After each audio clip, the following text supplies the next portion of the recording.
Bienvenue. Aujourd'hui, nous rencontrons Jean-Luc Fugit. Il était enseignant-chercheur chimiste avant de devenir député pour La République En Marche. Il préside le Conseil national de l'air. Il est également vice-président du groupe d'études d'impact du changement climatique et du groupe d'études hydrogène. Il est aussi coprésident du groupe Santé environnementale et membre du Conseil national de la transition écologique. Il a grandement participé à l'élaboration de la loi d'orientation des mobilités puisqu'il en a été l'un des 4 rapporteurs. Durant cette rencontre, il va nous donner son point de vue sur les avancées permises par cette loi. Quel était votre rôle dans la rédaction de cette loi ? Alors, mon rôle dans l'écriture de la loi LOM, ça a été de travailler principalement sur le volet développer les mobilités propres et actives, et je souhaitais d'ailleurs que ça s'appelle des mobilités plus propres et plus actives, puisque comme vous le savez, la mobilité propre, cela n'existe pas. En réalité, on cherche à avoir une mobilité la plus propre possible, la moins impactante possible. Et donc, c'est l'objectif. Et donc, mon rôle de rapporteur a été d'enrichir le texte en lien avec les travaux des autres parlementaires et en lien avec toutes les auditions que j'ai pu conduire avec les différents acteurs, aussi bien des associations de consommateurs, des associations environnementales, des constructeurs automobiles, les personnes qui s'intéressent à l'équipement en bornes électriques des bâtiments, ceux qui s'intéressent à toute la fédération, par exemple, française des usagers de la bicyclette, et puis aussi en lien, évidemment, avec le gouvernement, et notamment la ministre, à l'époque, qui était la ministre de la Transition écologique et solidaire, Madame Elisabeth Borne, et avant, elle était aussi ministre des Transports. Quels sont les objectifs de réduction de GES dans le domaine du transport ? Alors, les objectifs donc de réduction de GES, en fait, la contribution des transports aux émissions de gaz à effet de serre, et principalement du CO2, comme vous le savez, eh bien, à 97% c'est du CO2. La part des transports, c'est 30% des émissions nationales de la France. Donc, c'est un levier extrêmement important. Sachant qu'il y a un levier encore plus important, c'est le bâtiment, on est à près de 40%. Et donc, l'objectif entre 2015 et 2030, c'est une réduction assez forte, 32% de baisse. Et l'objectif encore un peu plus lointain, puisque 2030 c'est une étape, c'est la décarbonation du secteur des transports. En réalité, l'objectif final, c'est la neutralité carbone en 2050 de la France. Et la neutralité carbone, c'est quoi ? C'est rappeler qu'il faut que les émissions de CO2 soient directement compensées par le CO2 qui est fixé par la nature, à savoir les forêts et notre agriculture. Donc, il faut travailler à améliorer la forêt et l'agriculture pour que leur capacité d'être un puits de carbone soit de plus en plus importante, d'où par exemple une agriculture avec de moins en moins de labour et des forêts entretenues. Et puis d'autre part, il faut que nos émissions de CO2 soient les moins importantes possibles. Et donc là, le transport a un rôle à jouer pour que le transport contribue à la neutralité carbone 2050, qui est l'objectif majeur de notre pays. Quelle est votre vision du développement des mobilités dans le futur ? Alors, de manière simple, c'est de dire qu'il faut faire mieux avec moins d'énergie dite polluante, entre guillemets. Et ce que j'appelle par polluant, je vais prendre le temps de le définir, c'est les gaz à effet de serre, dont on vient de parler, qui impactent le climat. Mais c'est aussi la pollution de proximité, parce que le CO2 n'a pas d'impact direct sur notre santé, qu'il y en ait un petit peu plus ou un petit peu moins dans les rues d'une ville. En revanche, il joue sur le changement climatique. Je ne minimise pas le rôle du CO2. Par contre, vous avez dans les transports des émissions de polluants de proximité, principalement liées à l'utilisation d'énergie fossile. Donc concrètement, c'est des véhicules à essence, sans plomb ou diesel qui émettent donc des particules fines, mais aussi le dioxyde d'azote, qui est un gros problème, pour lequel nous avons des soucis assez conséquents dans certaines agglomérations françaises. Et donc, ma vision à moi, c'est qu'il faut développer les mobilités plus actives. Donc, c'est la marche à pied, c'est le vélo, c'est tout ce qu'on appelle les déplacements doux, bien entendu. C'est développer les transports partagés aussi, ça va de soi. Donc, le covoiturage, le transport collectif, ça peut paraître évident de le rappeler, mais c'est important de l'avoir en tête. Et puis, pour tout ce qui est déplacement motorisé individuel, eh bien, c'est cette nécessité d'émettre moins de gaz à effet de serre, moins de polluants de proximité. Donc là, les vecteurs énergétiques qui peuvent être intéressants pour avoir ce mieux de déplacement, eh bien, c'est l'électricité, c'est l'hydrogène, c'est le biocarburant. Il faut aussi moins de déplacement, mais en fait, c'est moins et mieux, si vous voulez. Vous venez de parler du déploiement futur des voitures électriques et hydrogène. Or, on sait que l'impact environnemental de ces véhicules n'est pas bon. Elles ont un besoin important de terres rares, le recyclage de ces véhicules pose problème, et dans tous les cas, il faut quand même produire le vecteur énergétique utilisé, l'électricité ou l'hydrogène. Comment pallier à ces problèmes? La mobilité propre, ça n'existe pas. Bon, à titre personnel, je roule actuellement avec un véhicule électrique et je ne dirais pas que mon véhicule est propre. En revanche, au niveau du pot d'échappement, il n'émet pas de particules, il n'émet pas d'oxyde d'azote. Donc je ne contribue pas par ce biais-là. Je contribue par les particules liées au freinage et au frottement, etc. Et donc, vous mettez le doigt sur quelque chose qui est extrêmement important, ce que j'évoquais tout à l'heure, c'est que à partir du moment où on fait de la transformation d'énergie, puisqu'en fait on ne produit pas d'énergie, quand on utilise un véhicule, on transforme de l'énergie. C'est de l'énergie chimique à l'énergie mécanique, ou de l'énergie électrique à l'énergie mécanique. Voilà ce que l'on fait. On fait de la transformation. Et quand on fait de transformation, il y a obligatoirement des déchets, des pertes, etc. Et le véhicule électrique, comme vous dites, il a fallu le fabriquer. Il y a le problème des batteries, même si aujourd'hui sur les batteries, on peut être content de voir qu'on progresse en termes d'autonomie, mais il progresse aussi en matière de réutilisation, de seconde vie des batteries. Ce dont on est certain aujourd'hui, c'est que les véhicules à énergie fossile sont ceux qui ont le plus d'impact négatif sur notre climat et sur notre santé. Les autres types de véhicules ne sont pas neutres au niveau de l'impact environnemental, mais ils ont un impact qui est moindre. Et c'est d'ailleurs la raison pour laquelle je dis qu'il faut faire mieux et moins de déplacements. Le mieux, c'est aller vers des énergies moins impactantes. Et le moins, parce que justement, il faut essayer d'avoir un peu plus de sobriété en matière de déplacement, essayer de ne pas multiplier les déplacements quand on pourrait parfois les réduire. La technologie peut-elle permettre la transition énergétique dans le domaine des transports? Moi, je pense que d'un point de vue politique, il faut être neutre sur le plan technologique. Aujourd'hui, la question, c'est pourquoi il faut réduire les gaz à effet de serre, pourquoi il faut réduire les polluants de proximité. On le sait, les gaz à effet de serre, il faut les réduire parce que on a les impacts des évolutions climatiques. Les polluants de proximité parce que ça pose des problèmes sanitaires, une santé assez élevée. Maintenant, il y a comment on le fait. Il faut le faire en lien avec un développement technologique et économique intéressant. Il faut toujours avoir de l'ambition sur le plan environnemental, mais il faut que ce soit pertinent sur le plan économique, il faut que ce soit juste socialement.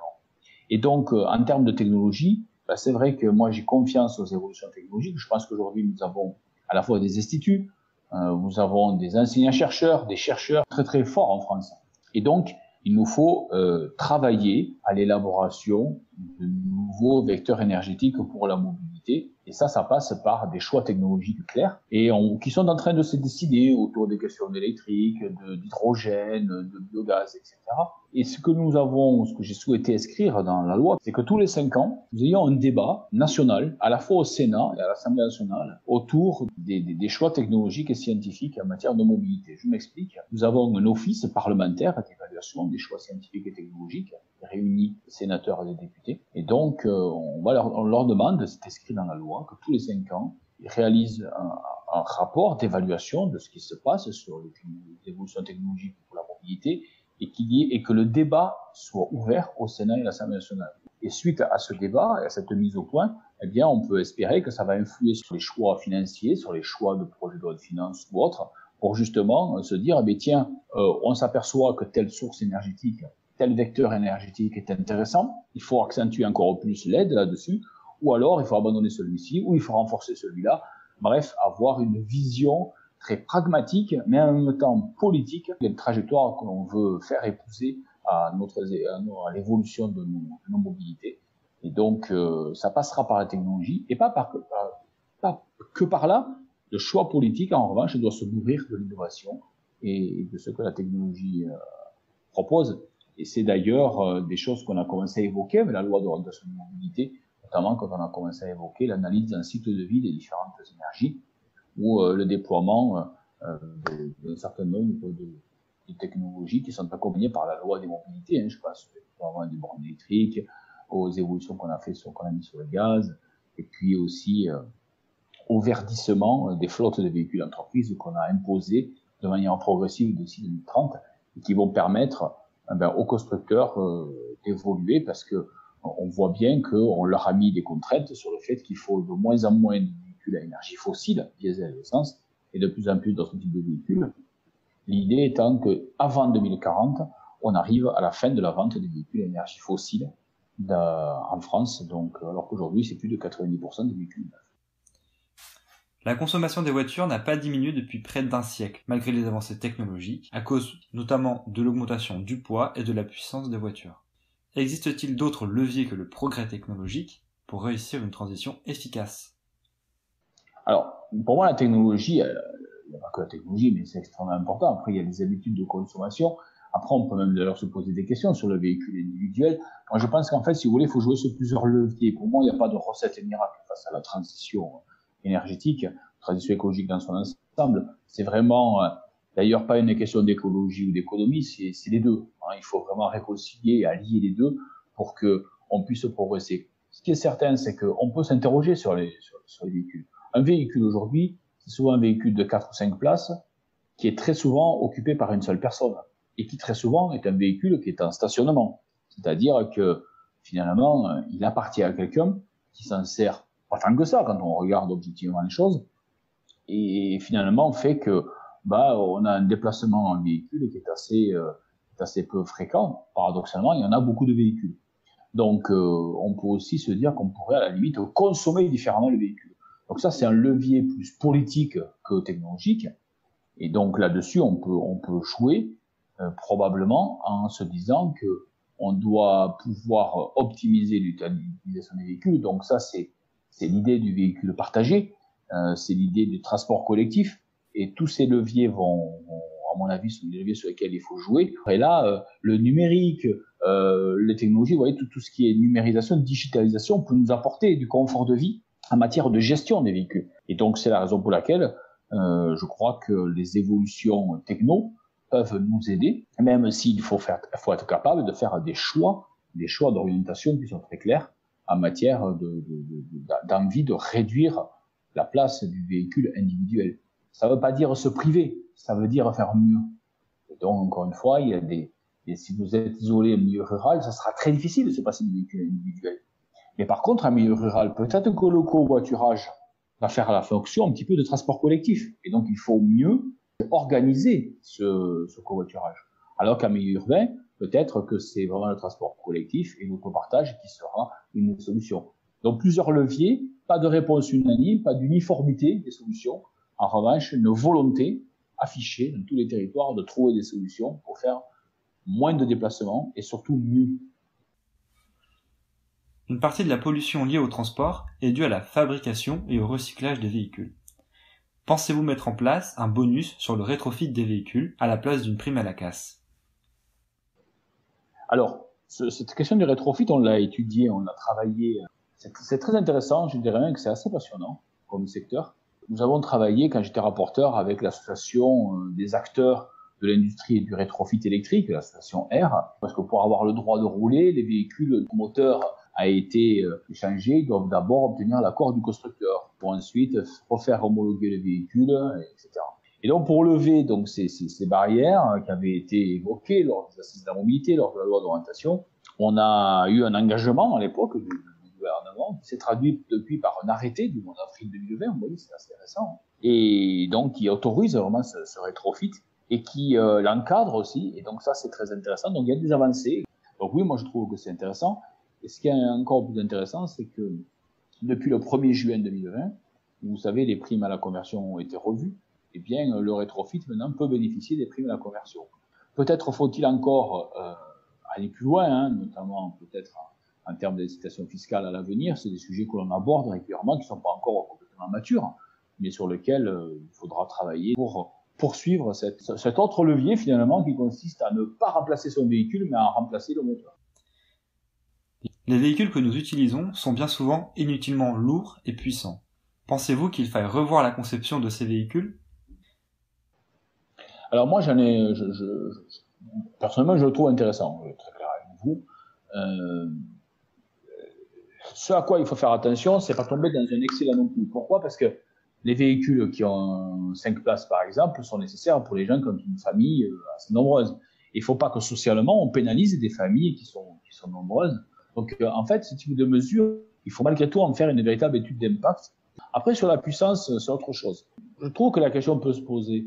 Parce que, après tout, la vitesse étant limitée, il vaudrait mieux avoir des véhicules qui soient adaptés à ces vitesses-là, mais qui soient pas, c'est peut-être pas la peine d'avoir tous les véhicules qui permettent d'aller à 200 km/h si on peut pas dépasser le 130. Mais en tout cas, avoir des véhicules qui vont à 200 km/h, c'est vrai que c'est particulièrement inutile.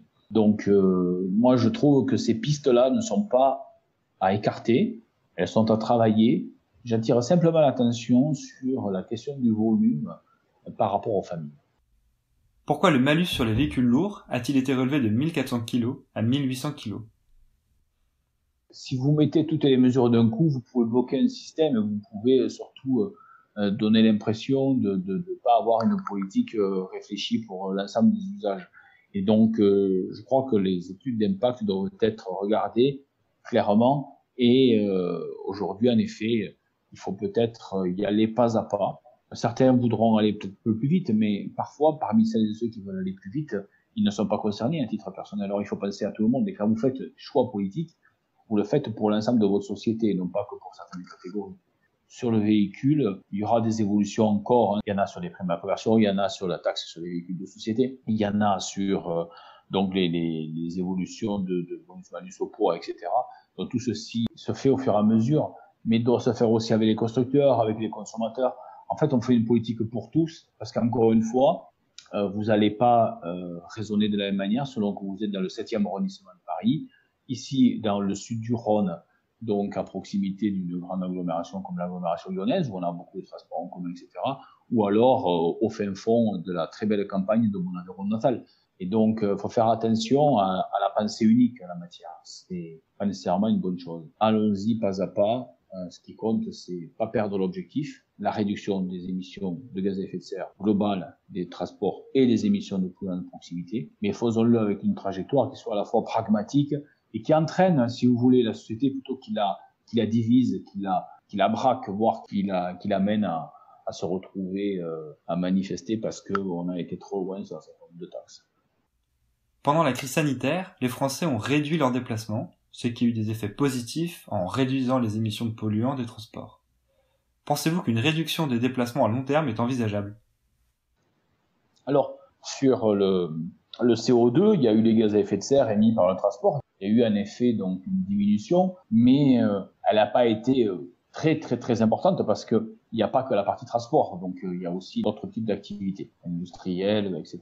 L'impact transport s'est surtout traduit par une diminution des oxydes d'azote de 30 à 70% au cours du premier confinement par rapport à la même période de l'année d'avant. Pourquoi? Parce que les oxydes d'azote, les NOx, sont aux 2/3, enfin leur origine aux 2/3, c'est le transport à énergie fossile, essence, diesel. En revanche, sur les particules fines, on remarquera que ça n'a pas été le cas. Pourquoi? Parce que les particules fines, aujourd'hui, leur origine liée au transport, c'est entre 20 et 25%. Donc, ce qui veut dire 75 à 80% sont d'origine industrielle ou liée au bâtiment ou à l'agriculture. Or, ces activités-là n'ont pas diminué, au contraire. Mais ce qui est intéressant, ce que vous dites, c'est que c'est vrai, avec le Covid, on a finalement appris à travailler en télétravail. L'expérience qui aura été acquise à cette période-là doit être mise à profit pour limiter les déplacements, c'est vrai. Mais en même temps, faisons attention, les échanges en présentiel ils seront aussi très très importants, ne serait-ce que pour des questions de santé mentale qu'il ne faut pas oublier. Et donc, pour moi, le travail de demain ne doit pas se faire à 100% en visio ou à distance, il doit se faire probablement dans un équilibre. Et comme d'habitude, l'équilibre, c'est la position la plus difficile à trouver. Et c'est la position la plus délicate. Le télétravail est extrêmement important pour réduire strictement les déplacements.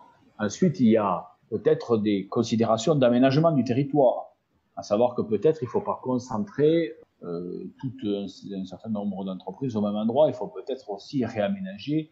Ça peut être des exemples de vallées. Moi, je vois par exemple ce qu'on appelle ici la vallée du Gier, et on voit bien que si on relocalise un certain nombre d'activités, qu'on décentralise un peu ce qui est sur les grandes métropoles, ça nous permet aussi d'avoir un meilleur aménagement du territoire qui permettra de réduire globalement les kilomètres parcourus. Mais ce qui est certain, c'est que il faut inciter à se déplacer autrement. Et dans le se déplacer autrement, il y a toutes les mesures qu'on a mises à la loi d'orientation de mobilité. On a parlé du covoiturage tout à l'heure, mais on n'a pas évoqué, par exemple, le forfait mobilité durable, que l'on a porté à 500 €, qui permet donc des collaborateurs qui se déplacent à vélo, d'autres en covoiturage, etc., d'avoir une aide financière jusqu'à 500 € par an, défiscalisée, qui est désocialisée, donc sur laquelle on ne paye pas d'impôts. Donc ce type de mesure dont on fera l'évaluation en 2021 est une mesure qui vient là aussi accompagner ces évolutions sociétales à avoir mieux de transport. Donc le télétravail est intéressant, mais c'est loin d'être le seul levier. Il faut jouer sur les types de véhicules, les vecteurs énergétiques qui sont moins impactants, et puis aussi sur un partage de la mobilité, et puis sur les mobilités dites plus douces. Et quand on pense au vélo, n'oublions jamais que la moitié des déplacements domicile-travail de tous les jours font moins de 5 km. Et ça, c'est intéressant parce que ça veut dire qu'on peut peut-être envisager de se déplacer autrement qu'avec un véhicule individuel. D'accord. Eh bien, on n'a plus d'autres questions. Est-ce que vous souhaitez rajouter quelque chose sur un sujet qui vous tient à cœur ? Peut-être rajouter un mot sur le fait que tout ce qui a été fait dans le cadre de la loi d'orientation des mobilités, on l'a fait avec toujours la vision qualité de l'air et qualité de l'air avec les deux leviers, le levier CO2 et le levier donc des pollutions de proximité. Et donc, on est conscient, il faut faire plus et mieux. Et ce que je voulais rajouter, c'est que je voudrais pas que l'on pense que le CO2 ou les polluants de proximité, ça se résout uniquement par la mobilité. La mobilité est une dimension importante, c'est clair, mais elle n'est pas la seule. Parce que quand on dit que 30% du CO2 est émis par les transports, ça veut quand même dire que 70% c'est émis par d'autres activités. Vous voyez, donc c'est ce que je voudrais rajouter. Attention de ne pas oublier de jouer sur tous les leviers. C'est plus exigeant, c'est plus difficile, mais c'est surtout beaucoup plus efficace. Nous tenons à remercier infiniment Jean-Luc Fugit pour avoir accepté notre invitation et nous avoir donné sa vision de la LOM. N'hésitez pas à réagir en commentaire. Merci de votre écoute et à bientôt.